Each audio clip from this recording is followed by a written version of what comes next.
Alfred the Great is arguably one of the best characters in Crusader Kings 3. He has the trait intelligent, honest and just, which makes him a pretty great man. Now, there is another called Prince Ibrahim who also is intelligent, but instead he is sadistic, ambitious and lustful, and of course a torturer, lunatic and melancholic. So you could say he's just as efficient as Alfred the Great, but instead he is evil. And we are going to try and go from this tiny duchy into this giant empire. We start off as a vassal to our half-brother and king, who is the Sultan of Africa. And we are ruling over this little duchy called Aghlabids. Taking a closer look at our character, we are in the intrigue lifestyle and we are torturer, intelligent and shrewd.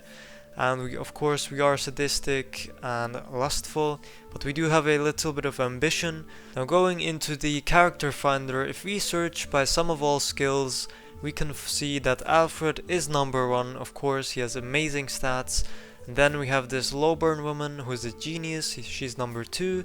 And then we have ourselves with 27 intrigue and the trait lunatic and melancholic. So all that knowledge makes us depressed.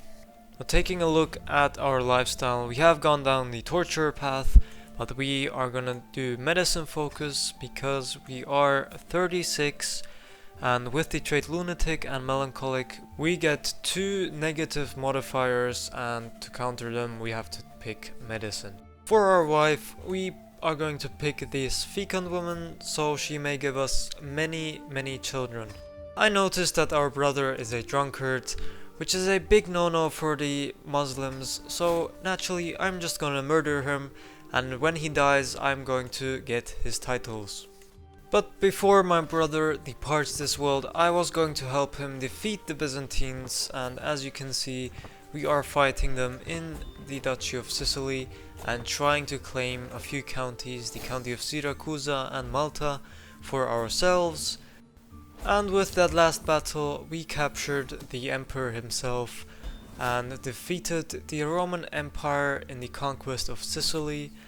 Our wife also gave birth to an intelligent daughter and we will educate her ourselves, and I think now is a good time to execute the schemes on our brother, and it succeeded, so all hail the new Sultan of Africa. With our newly gained titles, we decided to go on a pilgrimage to manipulate all the good people of Africa into believing that we were a holy man, but clearly somebody was onto us as we immediately gained the nickname the Wolf, and while on our Hajj in Mecca we sacrificed a camel, and then we decided to cut off all of our hair, and in return we were given a daughter. Now, our daughter turned out to be intelligent and fecund, so I guess if you ever want a intelligent and fecund daughter, just shave off your hair. And now we were looking a little like the god of war, so I decided to murder my vassal, and after that I declared war on the Count of Rossano for the Duchy of Calabria. Now the Count was no challenge for us, but when we ended the war we inherited a holy war and we were fighting against Prince Guefor of Salerno, and it seemed he was also a torturer just like us, so maybe in another life we would have been friends, but in this one we were enemies. All it took was 2 small victories against the Duke of Salerno and we had won the war. So I decided to immediately declare a triple county war against Napoli, Salerno and Cosenza, and this is when I also noticed that most of our army strength actually came from special troops that we had inherited from our brother, and these would help us the whole campaign. All the 3 wars were easy because all I had to take is 1 county. And after I took Salerno, Napoli and Cosenza, I decided to declare a dual war against the King of Italy and also a duchy war against the Duke of Benevento. Benevento did seem to have a sizable army, but they did not stand a chance and I destroyed them not once but twice, and after our glorious victory, all I had to do is siege down their capital and this war would be over. But before that happened, the Italians seemed to have beef with them as they were fighting each other in Napoli. And with the siege done, I was victorious, and all I had to do now is conquer the Italians. So I ordered my armies down to Napoli to defeat the armies, and it seems that was enough for the Italians, so they granted independence to Spoleto, and the Prince Lambert of Spoleto was now our new opponent. And all we did was siege a county and attack their armies, and that's all it took to defeat the Prince of Spoleto. After that, we enjoyed about 6 months of peace, and I noticed that we did not have a truce with the King of Italy, so I declared war on him for this county in Sicily, and I also declared war on the independent Count of Camarda. With the help of our special troops, we made short work of Camarda, and I also found some unfortunate people in my dungeons, so naturally I executed all of them. I caught the Italians lacking in the county of Bari, so I absolutely crushed them and decided that I should disband my men to save up some gold. And then the Italians appeared a second time, and I crushed them again, and this secured us a 100% war score, ending the war for the county of Bari.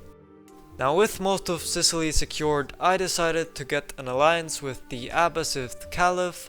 With our new alliance, there was no better time to declare war against the Pope. We had 12,000 men with our allies, and I sieged down a county and started to hunt down the Christian army. It was much easier than I thought, so I took my army, I marched back towards Rome, I sieged down this one county, and it seemed it was enough, and the Pope of Christianity had fallen to the great Sultan Ibrahim, and with that Rome now belonged to us, and I decided I would hold it personally, as Rome is an absolute powerhouse. It gives you a lot of levies, a lot of gold, as both were required for this campaign. And after the war with the Pope, I decided to declare war on this count, and it seemed that the King of Germany joined the war as well, but I was feeling confident, so I declared war on the Byzantine Empire for the county of Lecce. And as you can see, I was sieging down their county. The Byzantines had arrived in Sicily, and I received this pop-up. The Pope wanted revenge, and he had declared a crusade for the kingdom of Romagna, but I was unfazed and I attacked the Byzantines. But it seemed 3 wars was not enough for us, so another peasant uprising happened. 5,800 troops sieging Rome, but they were no challenge for us, as we defeated them and executed their leader, and in fact I executed every single prisoner I had. And the German armies were sieging, and the Christians must have heard about my mass execution, as they called a crusade for the kingdom of Romagna, and together they had 22,000 troops. So to counter it, I invited all of my allies into the war, and I decided to also white peace with the Byzantines, so we could have a chance in defending against this crusade, as we were still fighting the Germans in our holy war for the county of Apulia. And in these hard times we completed the medicine tree, and even though we had whole of body, our health was still poor. But moving on, I decided to go and attack the German armies, and even with the help of our allies, it was a very tough battle, but this battle brought us the victory for the county war, and we could now focus on the crusade. Now, I was outside of Rome with a lot of my Islamic allies, and I decided to go into a battle. They seemed to have 11,000 men there, and it was a very tough battle, as you can see. But we managed to win and secure a massive victory against the Christian Crusader army. With their retreating forces, I followed them into the north of Italy, and I defeated them a second time in the Battle of Casentino. and my ally gifted me a Croatian war banner from the battle. And all we had to do is wait for the war score to take up, and we had successfully defeated the Christian crusade, but to my disappointment I gained no money, no prestige and no piety, or at least I didn't see any difference there. And in my disappointment I declared war against the Count of Lanciano and the Duke of Spoleto to claim the last parts of Middle Italy. As soon as I had raised all my men-at-arms and special troops, there seemed to be some peasants in the north of Africa that wanted to rebel against me, so my solution was raising 2,000 peasants of my own to face their 800, and it was just a numbers game and I was victorious against the peasant leader, and naturally I decided to execute him and then continue my campaign in Spoleto. And I noticed that the King of Italy was fighting two wars, so I decided to declare a holy war for the Kingdom of Italy, and now the Duke of Barcelona would join, but I think our forces would be enough to beat his. And I sieged a county and went to attack their troops, and they were no problem whatsoever. So I continued sieging down the counties of Italy, and I clashed into their armies multiple times, but it still wasn't enough. So I decided to ransom a bunch of Italian lords and continued sieging down the Italian lands. And with this last siege we were finally victorious against the Italians, and we stole a big part of the Italian Empire, and we only needed 6 more counties to declare the Empire of Italy. So I declared war on the remaining lords of Spoleto, and with their victory there came a massive peasant uprising which we put down, and naturally we of course executed the leader and every single person we had imprisoned during this time. Next up, I decided to set foot on the island of Sardinia. I took Tortoli and Cagliari, and afterwards I continued north and took the whole duchy of Sardinia. And after the war was done, I gave all the land to my son, who was 17 and an intelligent boy. Now I had enough money and land to name myself Emperor of Italia, and I held my court and took in all the land that I had conquered.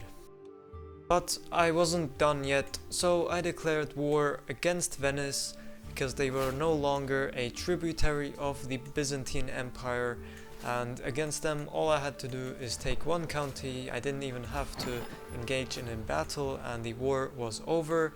And now I did make sure to give it to a Republican vassal, so they will enjoy the special bonuses they get from holding Venezia. Now it was time to face the French menace, as they had claimed a county in Corsica, so I declared war on them and waited for our allies to join. I sieged down the county in Corsica and I continued to the south of France. But as my troops were landing in the south of France, I noticed a neutral army besieging my county in Corsica, so I raised my levies and tried to scare them off, and it seemed the 4,000 angry peasants were enough to scare them off. But as I disbanded them and sieged the south of France, the English had landed on the island of Corsica, and now I sent my armies there and defeated them successfully with, of course, the help of my allies. And now it was going to be a very short war from here. My troops were besieging the south of France, and eventually I was victorious, but I did mess up. As you see, it has been a few years and our empire is looking fine and mighty, and we have conquered all of the Italian peninsula, including the county of Lecce that the Byzantine held. And I forgot to record this part because I did have a little break, and I also took the decision to disband the Papacy. As you can see, they no longer have a head of faith. The Pope has converted to my religion and their favor is also 0%. So I guess our evil great character was successful in taking all of Italy and of course murdering a bunch of people, as I will show you now.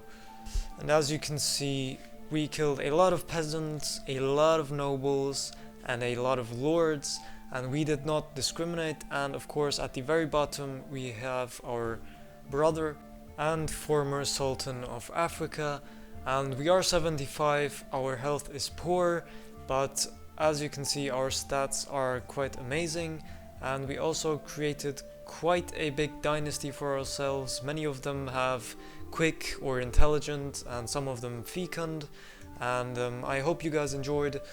If you did, leave a like, subscribe and comment down below what you want to see in the next video.